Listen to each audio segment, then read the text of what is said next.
Alors, nous continuons notre examen des questions de redevabilité. Vous savez, on traite ça en deux points. D'abord, un premier point consacré à la redevabilité en général dans l'Union, et ensuite, pour bien comprendre ce qui nous intéresse vraiment, c'est-à-dire la redevabilité dans l'espace de liberté, de sécurité et de justice. Alors, on a vu une définition de cette redevabilité, on a vu euh, qui est redevable, ensuite redevable de quoi, et on va continuer avec le redevabilité vers qui. Alors, redevabilité vers qui, on va retrouver ici des aspects qu'on a un petit peu abordés déjà, à savoir que le principe est que, a priori, on rend compte des responsabilités au niveau où on les exerce. On rend compte des responsabilités au niveau où on les exerce. Donc, a priori, si on en exerce au niveau européen, on rend compte au niveau européen, et si on les exerce au niveau national, on rend compte au niveau national, mais avec les réserves dont on a parlé, c'est-à-dire que des activités menées par des instances nationales au niveau national, eh bien, peuvent parfois entraîner une redevabilité aussi vers le niveau européen, et inversement, les activités exercées au niveau européen peuvent entraîner une redevabilité à l'égard d'instances nationales. On verra des exemples concrets. Alors, cela dit comme ça a l'air simple. Et c'est vrai que c'est un principe, bon voilà, qui est quand même qui aide à comprendre un petit peu notre question, qui structure un petit peu la matière, mais il y a quand même un facteur de complexité non négligeable, qui est que, eh bien, notre domaine est, enfin, vous savez que des politiques dans l'Union européenne peuvent être menées de manière, peuvent être dites intergouvernementale ou communautaire. Alors, intergouvernemental, bon, ça nous intéressera puisque, à l'origine, hein, les politiques menées dans notre espace étaient plutôt de nature intergouvernementale, et que on trouve toujours des traces, hein, de ce contexte intergouvernemental, en particulier dans notre domaine. Alors, qu'est-ce que ça signifiait donc lorsqu'une politique est menée de manière intergouvernementale, une politique de l'Union est menée de manière intergouvernementale, qu'est-ce que ça signifie? Eh bien, ça signifie, en matière de redevabilité, que, en général, eh bien, on rend compte aux instances qui sont les plus intergouvernementales de l'Union, à savoir le Conseil de l'Union européenne et le Conseil européen, mais bon, le Conseil européen dans une moindre mesure, mais qu'ensuite, eh bien, il revient aux instances qui mènent cette politique de rendre compte, qui sont des instances nationales, eh bien, de rendre compte aussi directement à leurs instances nationales. Hein, donc, vous voyez, il y a à quoi tient cette complexité? Eh bien, elle tient d'une part que lorsque vous rendez compte, vous, États membres impliqués dans une politique intergouvernementale, vous rendez compte à des instances intergouvernementales au niveau de l'Union, en particulier le Conseil de l'Union, mais on pourrait prendre un autre exemple, qui est que certaines politiques, n'oubliez pas que les conseils d'administration des agences de l'Union européenne sont composés de représentants des États membres. Et donc, vous voyez que dans les deux cas, aussi bien en ce qui concerne donc des représentants des États membres qui siègent au Conseil de l'Union européenne ou des représentants des États membres qui siègent au Conseil d'administration d'agences européennes, et bien après, il revient à ces représentants de rendre des comptes à leurs instances nationales. Et donc, on a, si vous voulez, une sorte de... il est vrai que la redevabilité est plus faible. Alors, plus faible, pas forcément. Enfin, tout dépend de comment chaque État membre a mis en place des mécanismes propres pour faire en sorte que ses représentants aux différents échelons de l'Union, au Conseil de l'Union européenne ou dans des agences, eh bien, rendent compte aux instances habituelles dont dans chaque pays les politiques publiques menées, les instances qui les mènent doivent rendre des comptes, souvent leur Parlement, pas seulement les cours des comptes, etc.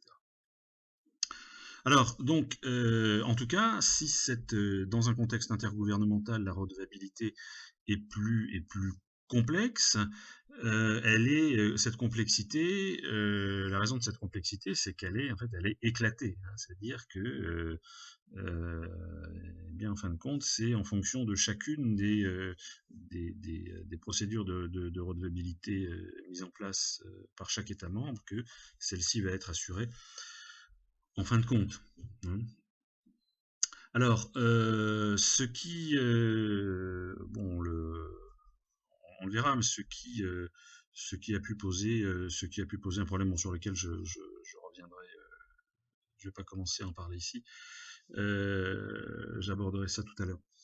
Alors, en revanche, quand il s'agit de la redevabilité dans un système de politiques qui sont dites communautaires, eh bien les choses sont a priori plus claires, plus simples, a priori plus simples, parce que, donc en fonction du principe dont on a parlé, eh bien vous rendez compte de vos responsabilités au niveau où vous l'exercez, et donc si c'est une politique communautaire, eh bien vous en rendez compte au niveau communautaire. Alors, avec toutefois évidemment, hein,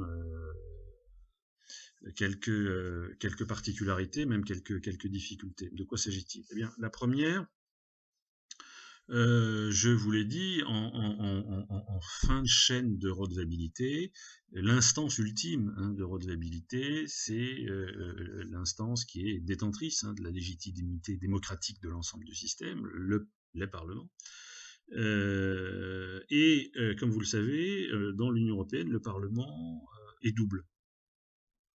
Le Parlement est double, enfin le Parlement, plutôt le législateur, hein, excusez-moi, le législateur est double, il y a voilà, le Parlement d'une part et le Conseil de l'Union européenne d'autre part, et comme on le verra, il y a donc des doubles relations de redevabilité, vous vous rendez compte, il faut rendre compte à la fois au Parlement européen, également au Conseil, mais avec la particularité que le Parlement européen, de par sa nature même, d'une part, hein, voilà, directement élu par la population européenne, à la différence du Conseil, bien entendu, et de par également l'activisme qu'il mène depuis des dizaines d'années en ce sens. Donc le Parlement se dégage, se distingue peu à peu entre les deux législateurs, pour être vraiment l'instance ultime en matière de redevabilité. C'est-à-dire, eh bien, c'est vraiment lui qui va apprécier les informations que vous lui donnez sur l'activité que vous avez menée. Hein, donc, qui cherche et qui cherche à avoir et qui a un rôle, je dirais, plus important que le Conseil à cet égard. Alors attention, ça ne veut pas dire que le Conseil à cet égard n'ait pas de rôle, ne soit pas instance de redevabilité. Mais la dernière, c'est vraiment le Parlement européen, et c'est par exemple assez clair dans le cadre du mécanisme de décharge. Hein. On a vu, la décharge est rendue par le Parlement européen sur avis du Conseil, simplement. Au passage, donc pour un observateur français, ça peut sembler un petit peu étrange parce que en France, le Parlement s'est peu investi et d'abord n'a pas été pensé, n'a pas été doté de grandes compétences dans ce domaine-là, n'a pas vraiment été pensé pour être une instance de redevabilité. le Parlement français, c'est avant tout, j'allais dire, bon, pour être un peu rapide, c'est une machine à faire des lois. Mais vous savez que dans la plupart des autres systèmes comparables, le Parlement a une double fonction, hein. D'une part, voilà, voter la loi, mais également surveiller la mise en œuvre de la loi, surveiller l'exécutif, et donc cette tâche de surveillance inclut qu'il soit un organe organe ultime, le dernier en matière de redevabilité, hein. Vous voyez par exemple les rôles joués à cet égard par le Parlement britannique, ou même encore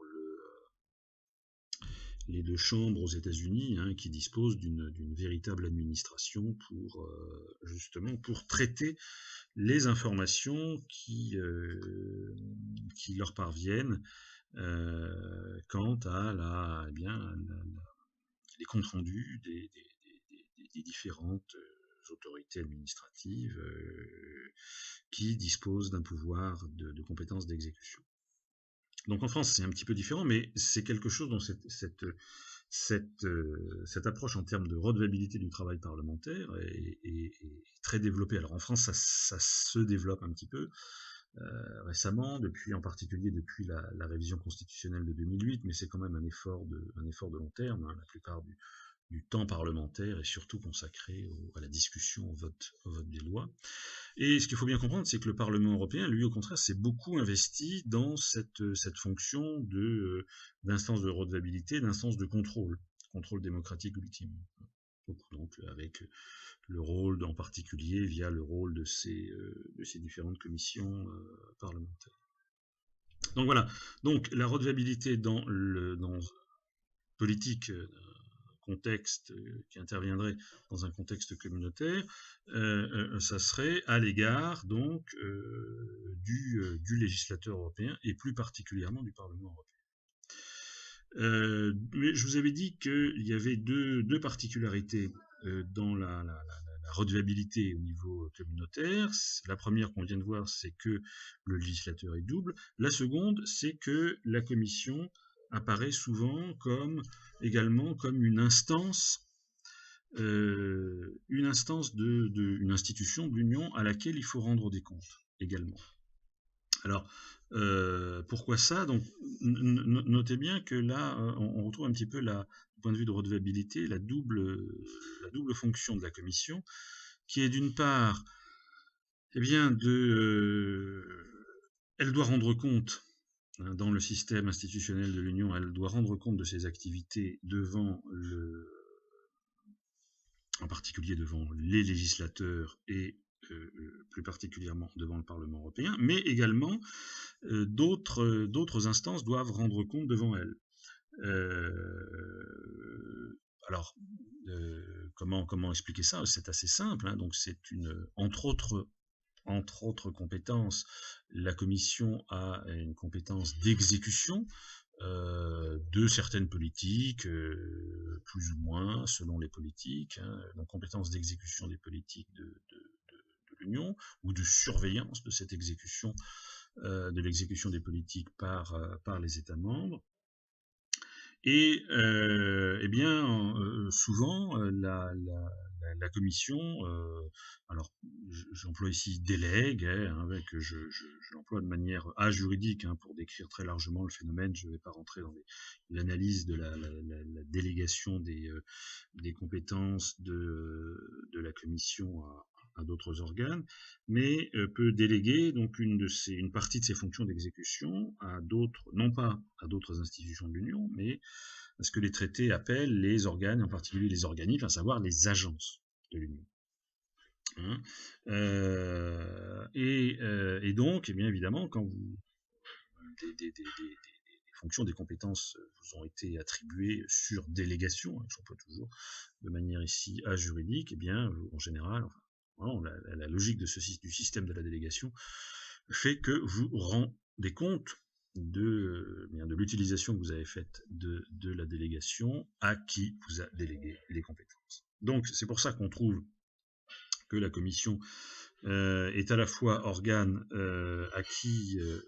qui rendait compte et à qui on rendait compte, et puis également un organe à qui on rendait compte, autre élément à prendre en compte, justement, organe à qui on rend compte dans le cadre de la mise en œuvre des politiques communautaires aussi, parce que la Commission est par excellence l'organe supranational, un des organes supranationaux de l'Union. Donc il n'est pas, il est aussi, vous voyez, là, on dit parfois que ce qu'on étudie, c'est un petit peu, c'est complexe, mais là, on trouve quand même un élément de cohérence, hein, c'est que on rend des comptes à la Commission lorsque la Commission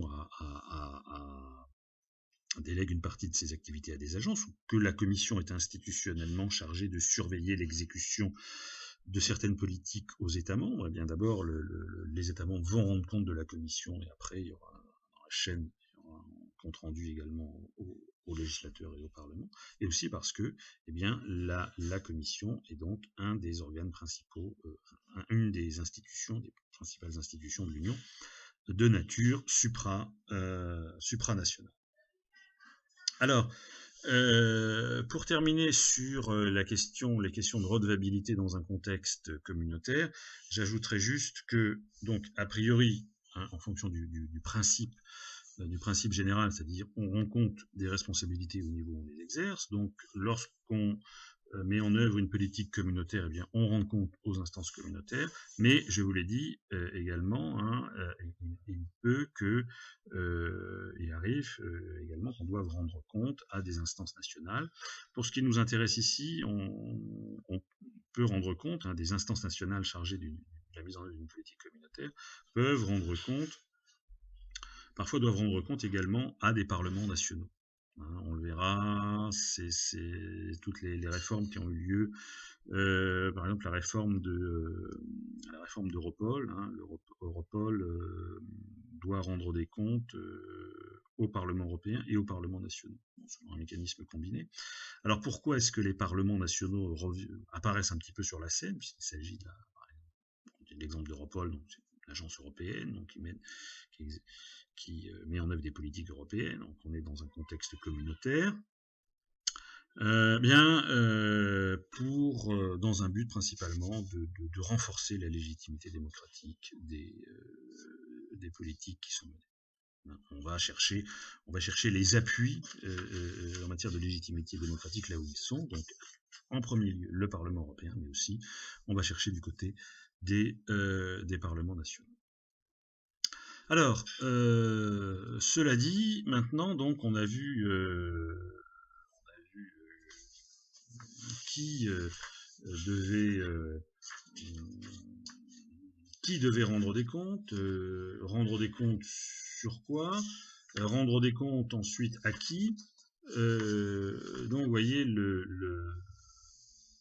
pour clore un petit peu logiquement ce balayage, on rend compte comment, maintenant qu'on sait qui doit rendre compte, à qui, sur quoi, comment ça se passe concrètement. Donc c'est ce qu'on va essayer de voir dans ce point.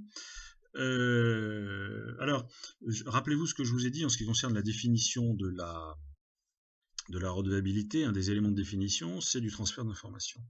Donc là, ce sont, en fait, on va voir, ces mécanismes de redevabilité, eh bien en fait, ce sont des mécanismes de transfert d'informations. Alors, un des plus importants, c'est pour ça que je l'ai mis en tête, c'est ce qu'on appelle le reporting. C'est pas très heureux comme formule, ce mot anglais,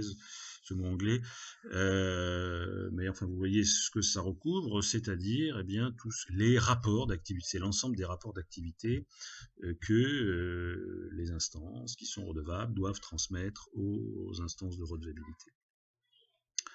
Alors, ces rapports d'activité peuvent avoir, il y a des paramètres, il peut y avoir des réglages différents en fonction de paramètres, par exemple du champ d'activité qui est soumis à rapport. Donc en général, la tendance, c'est quand même un champ qui coïncide avec les activités que vous menez, les compétences qui vous ont été attribuées, donc sur l'ensemble de votre activité. Autre paramètre, c'est celui de la fréquence, c'est-à-dire combien de temps, sur quelle période vous allez faire votre rapport d'activité. Donc en général, c'est annuel. C'est annuel. L'intérêt de l'annualité, c'est aussi que ça correspond au cycle budgétaire annuel, hein, donc ça permet de coupler, coupler le contrôle de votre activité en général avec le contrôle de votre gestion financière, c'est-à-dire comment vous gérez les fonds qui vous ont été attribués pour mener votre activité, pour exercer les compétences qui vous ont été attribuées.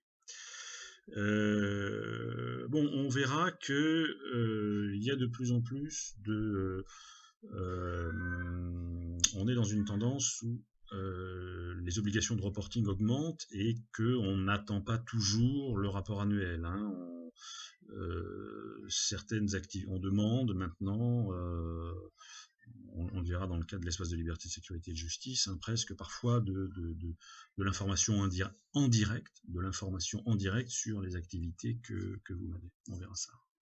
Alors, le reporting, bien sûr, ça a des liens avec la transparence, c'est-à-dire que voilà, vous dites ce que vous faites, hein. Vous dites ce que vous faites, mais la transparence a aussi c'est aussi plus large que le reporting, hein, les deux sont liés, mais la transparence est peut-être plus large dans le sens où la transparence, elle permet un accès aux informations sur votre activité, en particulier sur les actes que vous adoptez, sur les activités que vous menez, en continu ou en direct, c'est-à-dire qu'il est toujours possible, alors à une catégorie, à un ensemble très large de personnes, soit des personnes institutionnellement chargées de vérifier ce que vous faites, par exemple à la Cour des comptes européenne, ou bien au public même en général, d'avoir accès à votre programme de travail annuel, les activités qui sont menées dans l'année, mois par mois, semaine par semaine, les derniers actes que vous avez adoptés, enfin toutes les informations qui semblent nécessaires pour donner un panorama complet de votre activité. Et voilà, donc sous l'angle de leur accessibilité, hein, bon, qui passe maintenant en général par un site internet complet, à jour, etc. Le autre mécanisme de redevabilité, c'est l'évaluation. Alors, l'évaluation permet à une instance tierce, externe, par rapport à vous, de retracer vos activités dans une période donnée, et en particulier pour de vérifier si vous avez mené ces activités certes de manière satisfaisante, mais également vous avez rempli vos objectifs et vos missions statutaires, vous en êtes tenu à vos priorités, etc., etc.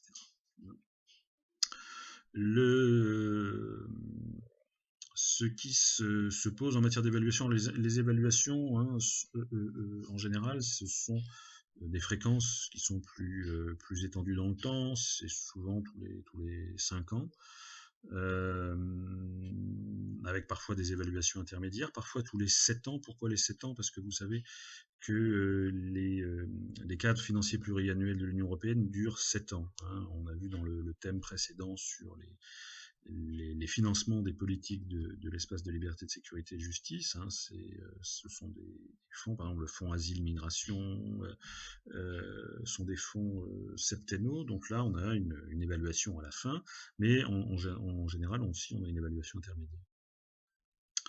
Alors les évaluations peuvent porter aussi bien sur des instances, des organes chargés de mettre en œuvre une politique, hein, la Commission elle-même, les agences européennes ou les instances dédiées d'États membres.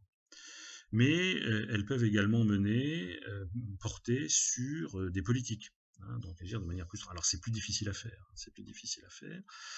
Puisque ça implique plusieurs instances, même parfois des instances qui sont situées un au niveau européen et les autres au niveau national.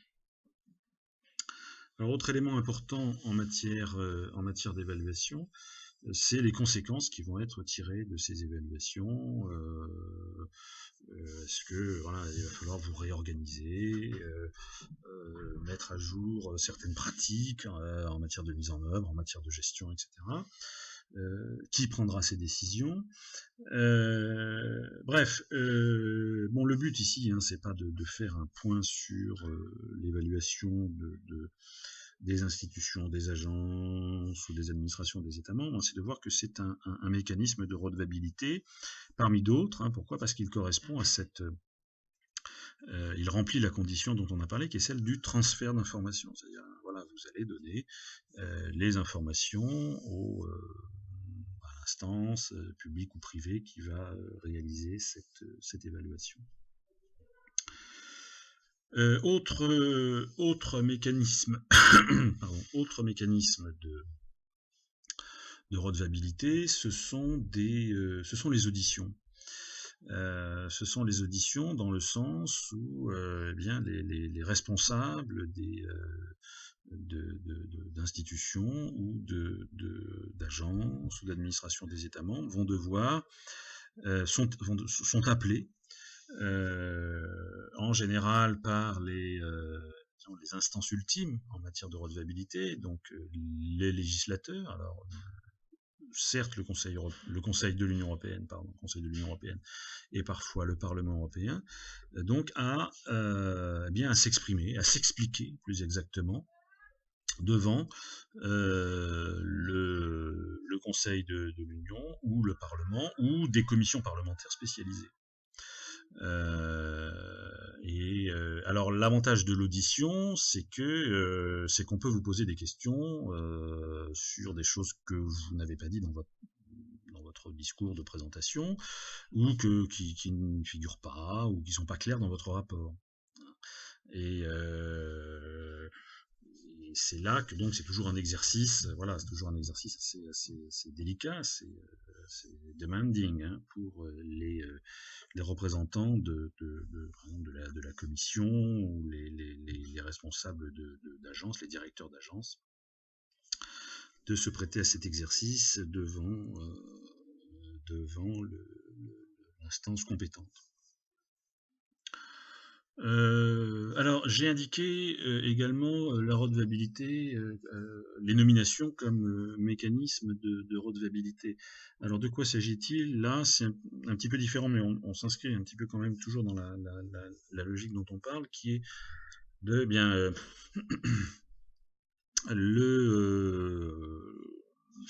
lorsque vous avez étudié les rapports qui vous ont été soumis, lorsque vous êtes instance de redevabilité, vous avez étudié les rapports, vous avez étudié les évaluations, vous pouvez considérer que par exemple le cas d'une agence européenne, les compétences dont elle avait été attribuée n'ont pas été exercées de manière satisfaisante, ça peut avoir des conséquences en matière de nomination, c'est-à-dire que le responsable de l'agence peut être remplacé et un autre peut être nommé à sa place. Donc de plus en plus, vous avez des directeurs d'agence qui sont nommés pour des mandats de 4 ans et ces mandats font l'objet l'exercice de ces mandats fait l'objet d'une évaluation et en fonction des résultats de l'évaluation, soit il est renouvelé, soit au contraire il est remercié.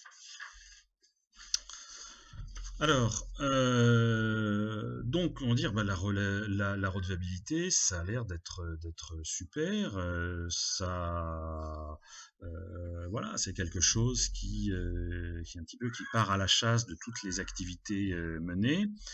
et donc avec des obligations d'en rendre compte. Donc quelque part, les instances de redevabilité, en particulier au niveau européen, le Parlement européen a une vue d'ensemble sur les politiques européennes menées, la manière dont elles le sont, sur qui est responsable. Donc ça a l'air super chouette. Bon, alors oui, ça l'est d'une certaine manière, mais il y a quand même ce que j'ai appelé dans ce dernier point des angles morts. Alors qu'est-ce que je veux dire par angle mort de la redevabilité? Bien, il y a des domaines dans lesquels il est plus difficile d'obtenir les informations nécessaires à l'appréciation de l'activité menée. Alors, d'abord, de manière générale, il faut bien comprendre que alors pour ceux qui sont familiers avec cet instrument d'analyse assez intéressant qui est né dans les sciences de gestion repris en économie, le rapport entre l'agent et le principal. Donc il n'est pas toujours facile pour le principal, par exemple, qu'on peut ici assimiler à une autorité à une instance de redevabilité, d'obtenir des informations sur les activités de l'agent. L'agent, il est au courant quotidien, il sait ce qu'il fait au quotidien, et parfois il peut pas toujours agir en fonction il n'agit pas toujours en fonction de ses missions statutaires, il peut agir en fonction de ses intérêts. Bon, les individus agissent en fonction de leurs intérêts privés, pas toujours en fonction de l'intérêt général, ou pour des tas de raisons, ça peut un petit peu dévier entre les missions, les objectifs qui doivent être réalisés et l'activité concrète. Donc, là, il y a toujours une marge, il y a toujours un delta, diraient les économistes, entre ce que vous devriez faire et ce que vous faites concrètement. Il n'est pas toujours facile pour les instances de redevabilité d'arriver à être sûr que qu'on vous raconte pas n'importe quoi. Donc je pense quand même, non, on raconte pas n'importe quoi, mais il peut y avoir des marges de flou.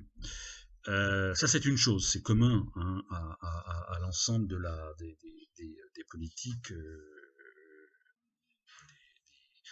de la redevabilité des politiques menées dans l'Union. Mais en outre, il y a trois domaines, alors que j'ai appelé angle mort. Bon, évidemment c'est un petit peu exagéré, mais je pense que c'est pour prendre conscience de ce que c'est, dans lesquels la redevabilité est plus difficile, je dirais, structurellement. Alors le premier cas, c'est par exemple les activités menées par la Banque Centrale Européenne.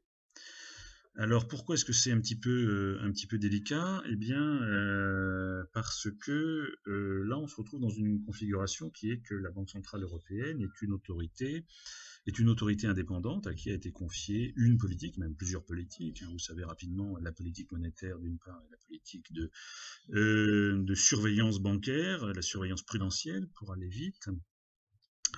Et comme vous le savez, en général, ces autorités indépendantes, indépendantes de régulation, on les a précisément sorties de la chaîne de légitimité démocratique pour des tas de raisons, pour éviter en particulier leur capture politique. Mais l'inconvénient, c'est que on leur donne des objectifs, des missions qui sont, on espère, les plus clairement posées, mais qu'après, eh bien, elles disposent d'une marge, d'une indépendance assez large. C'est-à-dire, on les a soustraits aux aléas politiques pour effectuer leur mission. Et donc, vous voyez l'équation délicate, c'est que pour faire des politiques, alors c'est le raisonnement de base, je ne dis pas que c'est, mais le raisonnement de base est le suivant, c'est que pour faire des politiques efficaces dans certains domaines, en particulier donc ces domaines monétaires et de supervision prudentielle et supervision des banques, des institutions de crédit, il est considéré comme plus pertinent de retirer ces instances de la chaîne de légitimité démocratique. Mais après le problème, c'est que qui garde les gardiens, à qui finalement est-ce que la BCE est encore intégrée dans un système de reddition de comptes. Alors oui, elle l'est. Bon, il y a elle a passé un accord, je crois que c'est un accord interinstitutionnel ou je sais pas si ça prend exactement cette forme-là en 2013 ou 2014 sur les modalités, sur les manières dont elle va rendre compte au Parlement européen sur les politiques qu'elle mène, mais de par sa nature d'autorité de régulation indépendante, il est clair que c'est pas voilà, la redevabilité est sans doute pas ne couvre pas un spectre très large, d'autant plus qu'elle met aussi en avant le fait qu'elle doit mener certaines politiques dans la discrétion, etc., etc.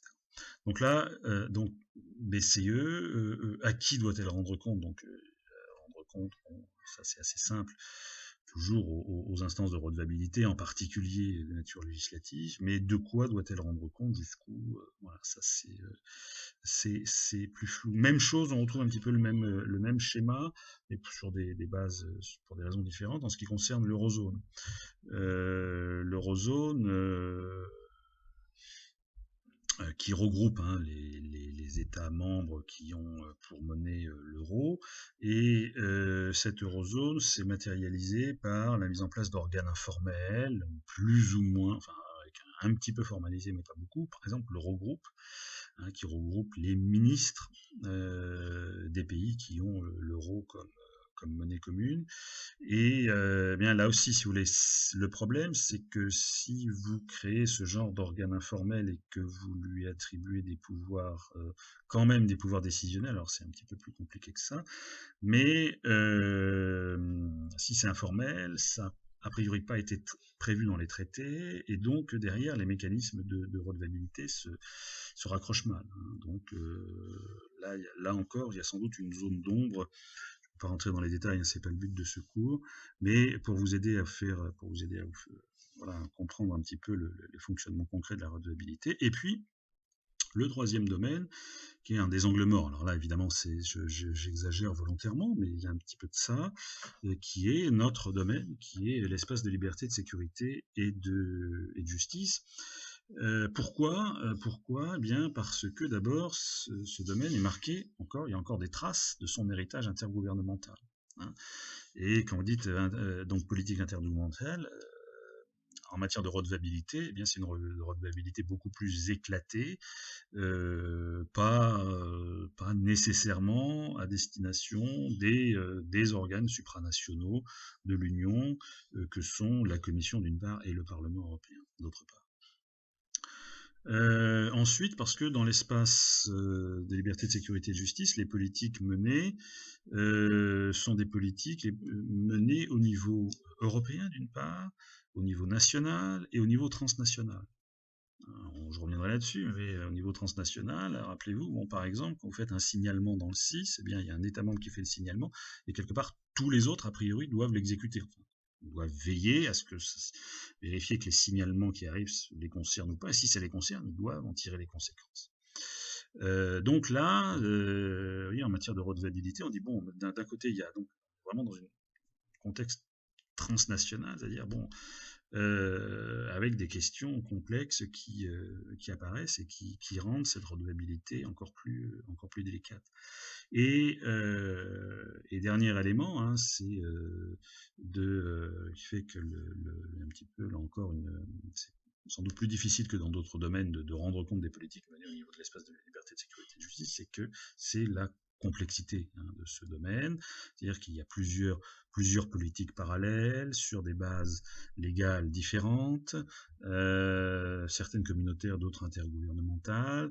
Donc voilà, il y a un ensemble encore, je dirais, sans doute pas encore complètement stabilisé, et tout ça évidemment donc a un impact sur les questions de redevabilité. On va voir ça maintenant dans la deuxième partie de ce thème, qui est consacrée cette fois à la redevabilité dans l'espace de liberté, de sécurité et de justice.